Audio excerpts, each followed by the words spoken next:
कहानी की शुरुआत में हमें दो लड़कियों को दिखाया जाता है जिनका नाम हंटर और बैकी था। ये दोनों लड़कियां 2000 फीट ऊंचे एक टावर पर फंसी हुई थी। इनके फोन्स में नेटवर्क भी नहीं था, इसलिए वो दोनों किसी को कॉल करके मदद भी नहीं मांग सकती थी। इससे भी बुरी बात ये थी कि ये टावर एक रेगिस्तान के बीचों बीच था, इसलिए आसपास किसी का उन्हें देख पाना भी मुश्किल था। और तो और अगर इन दोनों में से कोई नींद लेने की कोशिश करती तो गिद्ध इनके पास आकर इनके मांस को खाने लगते। अब ये लड़कियां इस टावर पर कैसे फंसी और क्या ये इस टावर से बच पाई या मारी गई, चलिए देखते हैं हमारी आज की इस कहानी में। तो कहानी की शुरुआत में बैकी अपने हस्बैंड डैन और अपनी सबसे अच्छी दोस्त हंटर के साथ माउंटेन क्लाइंबिंग कर रही थी। तभी डैन को एक छोटी सी केव दिखती है जिसमें वो अपनी ग्रिप बनाने के लिए उसमें हाथ डाल देता है। लेकिन अचानक ही उस केव में से एक पंछी बाहर निकलता है, जिसकी वजह से डैन अपना बैलेंस खो देता है और नीचे गिरने लगता है। लेकिन सेफ्टी वायर से बंधा होने की वजह से वो बच जाता है। यहाँ पर डैन माउंटेन को पकड़ने की कोशिश करता है। हंटर और बैकी उसकी मदद करने के लिए उसके पास आ ही रही थी कि तभी डैन की सेफ्टी वायर टूट जाती है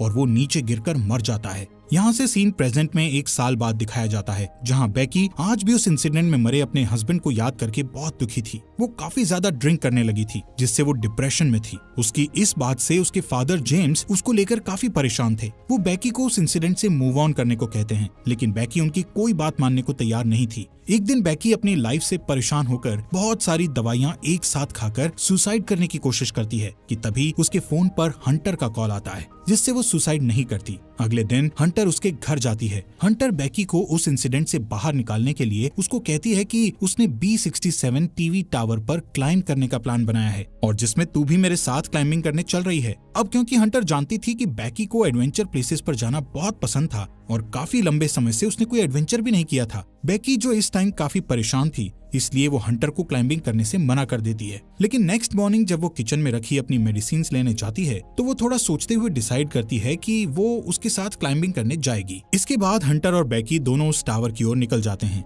रास्ते में बैकी हंटर के फोन में उसकी कुछ पुरानी फोटोज देखने लगती है। जैसे ही वो स्क्रॉल करते हुए आगे और फोटोज देखती है तो हंटर की एक फोटो में वो नोटिस करती है कि हंटर के कंधे पर एक लड़के का हाथ था। बैकी हंटर से उस लड़के के बारे में पूछती है, लेकिन हंटर उसे कुछ भी बताने से मना कर देती है। तभी यहाँ बैकी के फोन पर उसके फादर का कॉल आता है, लेकिन वो कॉल पिक नहीं करती। काफी देर ड्राइव करने के बाद वो एक होटल में रात गुजारने के लिए रुकते हैं। डिनर करते वक्त बैकी को पता चलता है कि हंटर अब एक यूट्यूब व्लॉगर है और यूट्यूब रेवेन्यू से ही वो अपनी ट्रैवलिंग का खर्च उठाती है। इसी दौरान बैकी की नजर विंडो के बाहर उस टीवी टावर पर पड़ती है जहां पर वो दोनों जा रही थी। हंटर बैकी को बताती है कि ये टावर यूनाइटेड स्टेट का चौथा सबसे ऊंचा टावर है। नेक्स्ट मॉर्निंग बैकी और हंटर अपनी कार में बैठकर अपना सफर जारी रखती हैं। यहाँ पर हंटर ड्राइविंग करते करते ही अपने यूट्यूब चैनल के लिए व्लॉग बनाने लगती है, जिसमें वो अपने व्यूअर्स को बताती है कि वो अपनी बेस्ट फ्रेंड के साथ उस टीवी टावर पर चढ़ने वाली है। इसके बाद फाइनली वो दोनों उस टीवी टावर के पास पहुंच जाती हैं, जहां उन्हें गेट पर एक डेंजर साइन के साथ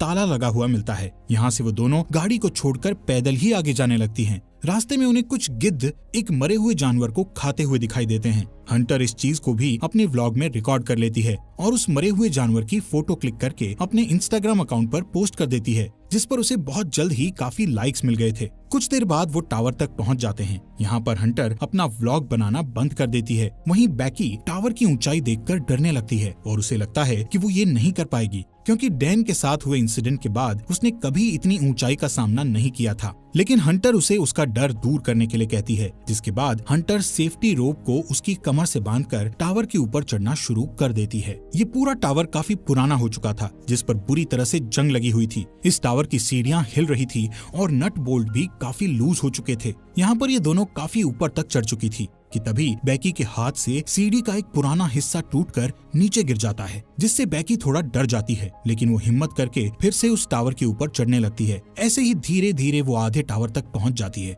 यानी 1000 फीट ऊपर, जहाँ से शहर काफी छोटा दिखाई दे रहा था। ये दोनों यहाँ पर कुछ देर आराम करती हैं और पानी पीने के बाद फिर से क्लाइंबिंग करने लगती हैं। थोड़ी देर बाद वो 1800 फीट ऊपर पहुँच चुकी थी और अब उन्हें सिर्फ 200 फीट ही ऊपर चढ़ना था। बैकी इतना ऊपर चढ़कर काफी डरने लगती है, क्योंकि वहाँ हवा बहुत तेज चल रही थी और सीढ़ियाँ भी काफी पुरानी होने की वजह से हिल रही थी। वो हंटर से कहती है कि अब उन्हें वापस नीचे जाना चाहिए, लेकिन हंटर उसे बोलती है कि अब इतनी ऊपर आकर उन्हें हार नहीं माननी चाहिए। जिसके बाद वो वापस से ऊपर चढ़ने लगती हैं। यहाँ से टावर के ऊपर चढ़ने का रास्ता काफी खतरनाक था। रास्ते में लगी कुछ डिस्क को हंटर ने काफी आसानी से पार कर लिया था और अब वो बेकी को भी उन्हें पार करने में मदद कर रही थी। अब जैसे जैसे वो ऊंचाई पर जा रही थी वैसे वैसे हवा का प्रेशर भी बढ़ता चला जा रहा था, जिससे बेकी और ज्यादा डर रही थी। इसी बीच सीढ़ी के पुराने नट बोल्ट एक एक करके अपने आप निकलने लगते हैं, लेकिन इस बात से अनजान वो दोनों ऊपर चढ़ना जारी रखती हैं और फाइनली वो दोनों टावर के टॉप पर पहुंच जाती हैं,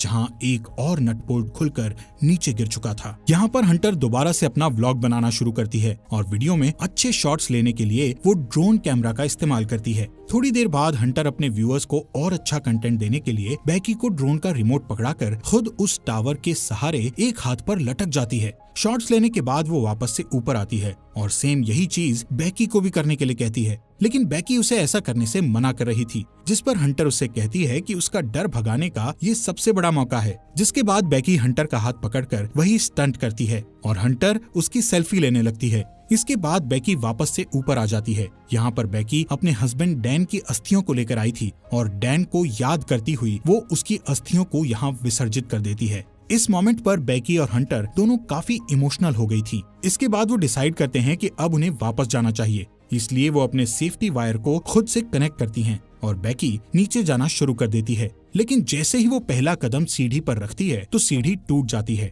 और वो सीढ़ी के साथ साथ नीचे गिरने लगती है, लेकिन हंटर किसी तरह उसे पकड़कर वापस ऊपर खींच लेती है। यहाँ पर बेकी मौत के मुंह से बचकर आई थी, जिससे वो जोर जोर से डर के मारे रोने लगती है और अचानक दोनों हंसती हैं। नीचे देखने पर उन्हें पता चलता है कि अब उनके नीचे उतरने के लिए कोई सीढ़ी ही नहीं है। वो दोनों अपने अपने फोन को चेक करती है, लेकिन उनके फोन में कोई नेटवर्क नहीं था और उनका बैग भी नीचे टावर डिस्क पर गिर चुका था, जिसमें उनके खाने पीने का सामान था। यहाँ ऊपर टावर पर उन्हें एक इमरजेंसी बॉक्स दिखता है, जिसे खोलने पर उन्हें एक दूरबीन और एक फ्लेयर गन मिलती है, लेकिन ये दोनों चीजें उनके किसी काम की नहीं थी। ये सब देखकर बेकी हंटर पर भड़क जाती है। हंटर उसे ये कहते हुए शांत करने की कोशिश करती है कि हो सकता है सीढ़ियों के नीचे गिरने की आवाज सुनकर कोई उनकी मदद करने आए और इसलिए अब हम दोनों को बस थोड़ी देर इंतजार करना होगा जब तक कि कोई आ नहीं जाता। तभी हंटर नोटिस करती है कि पिछली बार सीढ़ियों के गिरने की वजह से बेकी के पैर पर चोट लगी थी और अब उस चोट से ब्लड बाहर आ रहा था। यहाँ पर हंटर बेकी की चोट पर अपनी शर्ट बांध देती है। कुछ समय बाद बेकी हंटर से पूछती है कि उसने व्लॉगिंग क्यों शुरू की, जिस पर हंटर गलती से डैन का नाम ले लेती है, जिससे बेकी के मन में हंटर के प्रति शक बैठ जाता है। कुछ देर बाद हंटर अपना फोन चेक करती है, जहां उसने कुछ देर पहले अपनी सोशल साइट पर एक मरे हुए जानवर की फोटो अपलोड की थी, जिससे उन्हें एक आइडिया आता है कि वो अपने फोन पर एक हेल्प मैसेज टाइप करेंगे और उस फोन को रस्सी से बांधकर नीचे लटका देंगे, ये सोचकर कि शायद नीचे जाने पर फोन में सिग्नल आ जाए और उनकी पोस्ट अपलोड हो जाए। हालांकि उनकी ये कोशिश नाकामयाब हो जाती है। इसके बाद उन्हें लगता है कि जरूर जमीन पर तो नेटवर्क होगा ही, इसीलिए वो उस फोन को अपने जूते में डालकर उसके चारों ओर अपनी जुराबें फंसाकर जूते को नीचे गिरा देती हैं। यहाँ टावर पर अचानक बेकी का ध्यान हंटर के दूसरे पैर पर जाता है, जहाँ 143 का टैटू बना हुआ था, जिसे देखकर उसे याद आता है कि उसका हस्बैंड डैन हमेशा उसे आई लव यू कहने के लिए 143 कोड का इस्तेमाल करता था। लेकिन बेकी इस चीज को भी इग्नोर करके इस टावर से नीचे उतरने के लिए कोई और आइडिया सोचने लगती है। थोड़ी देर बाद उन दोनों को दूरबीन से नीचे जमीन पर टावर के पास से गुजर रहा एक आदमी और उसका डॉग दिखाई देते हैं, जिससे वो उस आदमी से मदद के लिए चिल्लाने लगती है, लेकिन इतनी ऊंचाई होने के कारण उनकी आवाज नीचे नहीं जाती। यहाँ नीचे हम देखते हैं कि हंटर ने जो फोन जूते में डालकर नीचे फेंका था वो पूरी तरह से टूट चुका था और अब उनका ये प्लान भी फेल हो चुका था। वो आदमी वहाँ से जाने लगता है। ये देखकर बेकी हेल्प के लिए चिल्लाते हुए अपने दोनों जूते उस आदमी पर नीचे फेंक देती है, ताकि उस आदमी का ध्यान ऊपर की ओर उन पर आ जाए। लेकिन वो आदमी ये नोटिस नहीं करता, क्योंकि वो किसी से कॉल पर बात कर रहा था। इसके बाद बेकी वो फ्लेयर गन चलाने लगती है, लेकिन हंटर उसे ये कहते हुए फ्लेयर गन चलाने से मना कर देती है कि अभी दिन का समय है, इसलिए किसी को भी फ्लेयर गन का पता नहीं चलेगा। इसी दौरान वो दो और आदमियों को वहाँ थोड़ी दूर नोटिस करती हैं, जो यहाँ पार्टी करने के लिए आए थे। उन्हें देखकर वो दोनों डिसाइड करती हैं कि थोड़ा अंधेरा होने पर वो इस फ्लेयर गन का इस्तेमाल करेंगी, ताकि वो लोग उन्हें नोटिस कर सकें।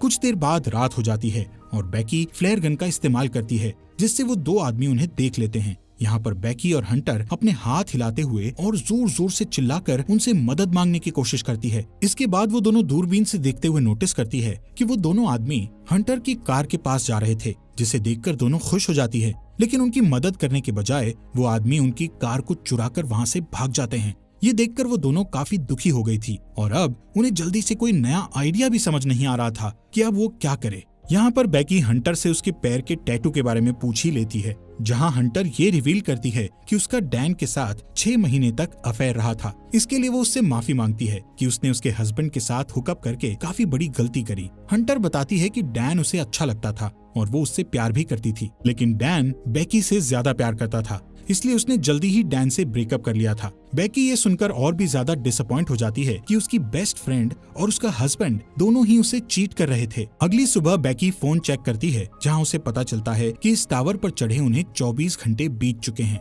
अब क्योंकि उन्हें काफी भूख और प्यास भी लग रही थी, इसलिए हंटर डिसाइड करती है कि वो नीचे डिस्क पे जाके अपने बैग को लेकर आएगी, जिसके लिए वो सेफ्टी रोप को टावर से बांधकर नीचे उतरने लगती है। लेकिन डिस्क से थोड़ी दूर पर वो रस्सी छोटी पड़ जाती है, जिससे हंटर उस बैग तक नहीं पहुंच पाती। अब उसके पास कोई और चारा नहीं था, इसलिए हंटर अपने साथ बड़ी रस्सी खोलकर उस पर लटक कर जंप लेते हुए डिस्क पर कूद जाती है। वो बैग को उठाकर उसमें से पानी की बोतल निकालकर पीने लगती है। इसके बाद वो अपनी सेल्फी स्टिक की मदद से बैग को रस्सी से लटका देती है और खुद भी कूदकर उस रस्सी को पकड़ लेती है। तभी बेकी उसे ऊपर खींचना शुरू करती है। यहाँ पर हंटर भी ऊपर चढ़ने लगती है और वो बस ऊपर पहुँचने ही वाली थी कि तभी उसके हाथ से रस्सी फिसल जाती है, जिससे वो तेजी से नीचे गिरने लगती है। ये देखकर बेकी की धड़कन एकदम से तेज हो गई थी, क्योंकि अपने हस्बैंड को खोने के बाद अब वो अपनी बेस्ट फ्रेंड को नहीं खोना चाहती थी। लेकिन जैसे ही बेकी डरी हुई नीचे देखती है तो हंटर उसे रस्सी पर लटकी हुई दिखती है। हालांकि हंटर के हाथों में काफी चोट लग गई थी, इसलिए बेकी अपनी पूरी ताकत लगाकर हंटर को टावर के ऊपर खींच लेती है।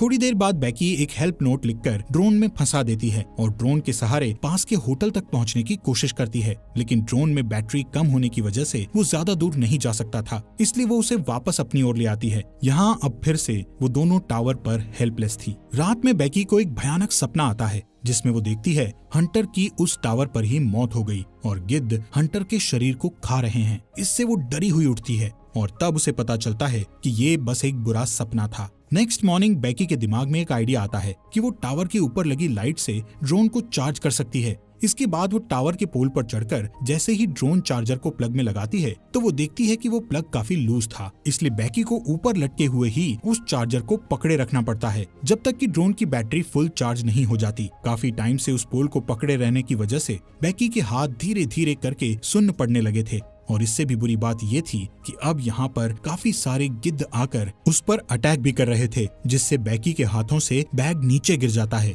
थोड़ी देर बाद वो ड्रोन की बैटरी फुल चार्ज हो जाती है, जिससे बेकी नीचे आ जाती है। इसके बाद वो ड्रोन को होटल तक पहुंचाने की कोशिश करती है, लेकिन जब वो ड्रोन होटल तक पहुंचने ही वाला था तो उसकी टक्कर एक ट्रक से हो जाती है, जिससे वो बिल्कुल टूट गया था और उनको ड्रोन कैमरा से भी कुछ दिखाई नहीं दे रहा था। ये देखकर वो दोनों और भी ज्यादा डर गई थी, क्योंकि अब उनके पास बचने का कोई भी ऑप्शन नहीं था। वो थकी हारी उस टावर पर हार मानकर बैठ जाती है। शाम के समय वहाँ तूफान बनने लगे थे, जिससे उनका जिंदा रहना और भी मुश्किल हो गया था। यहाँ पर बेकी को बहुत तेज नींद भी आ रही थी, इसलिए वो वहीं सोने लगती है, लेकिन हंटर उसको सोने से मना करती है, क्योंकि उनके सोते ही गिद्ध फिर से उन पर हमला करने लगते। बेकी हंटर से उसका दूसरा जूता भी मांगती है, ताकि इस बार वो उसमें अपना फोन डालकर नीचे फेंक सके। हंटर उससे कहती है कि मेरा जूता तो नीचे डिस्क पर ही गिरा हुआ है। यहाँ से कहानी में एक बड़ा ट्विस्ट आता है और हमें पता चलता है कि जब हंटर नीचे डिस्क पर कूदी थी तो उसी टाइम डिस्क पर गिरने से उसकी मौत हो गई थी और उसके बाद से बेकी अकेले ही सरवाइव कर रही थी। बेकी को हेलुसिनेशन होने लगे थे, जिसमें वो हंटर की प्रेजेंस को इमेजिन कर रही थी। रात में बेकी तूफान में सरवाइव करने के बाद अपने फादर के लिए एक वीडियो मैसेज रिकॉर्ड करती है, जिसमें वो बताती है कि वो वापस घर आना चाहती है। वहीं दूसरी ओर उसके फादर जेम्स भी उसको लेकर बहुत परेशान थे। अगले दिन जब बेकी इस टावर पर सोई हुई थी तब एक गिद्ध आकर बेकी की चोट पर से उसका मांस खाने लगता है, लेकिन अब क्योंकि बेकी को काफी भूख लग रही थी इसलिए वो उस गिद्ध को जोर से पकड़कर टावर के मेटल से उसे जान से मारकर खाने लगती है, जिससे उसमें थोड़ी जान आती है और वो रस्सी के सहारे नीचे डिस्क पर उतरती है, जहां हंटर की डेड बॉडी पड़ी थी। इसके बाद वो अपने डैड जेम्स को मैसेज करती है कि वो इस टावर पर फंसी हुई है और अपने फोन को हंटर के जूते में डाल देती है, लेकिन इस बार वो उस जूते को हंटर की डेड बॉडी में घुसाकर उसकी डेड बॉडी को नीचे फेंक देती है। इसके बाद रात में उसके फादर जेम्स को बेकी का मैसेज मिलता है और वो जल्दी से पुलिस को कॉल करके वहाँ टावर तक पहुँचता है। अब जैसे ही वो उस टावर तक पहुँचता है तो देखता है कि पुलिस एक डेड बॉडी को कवर कर रही थी। ये देखकर उसे लगता है कि ये उसकी बेटी बेकी की डेड बॉडी है जो जिंदा नहीं बच पाई। तभी उसे अपनी बेटी पुलिस की कार के पास दिखाई देती है, जिसके बाद वो दोनों एक दूसरे को गले लगाते हैं। हैं और इसी के साथ ये अमेजिंग मूवी यहीं पर खत्म हो जाती है। दोस्तों, हमारे फॉक्स एक्सप्लेनर हिंदी चैनल को सब्सक्राइब करना मत भूलना।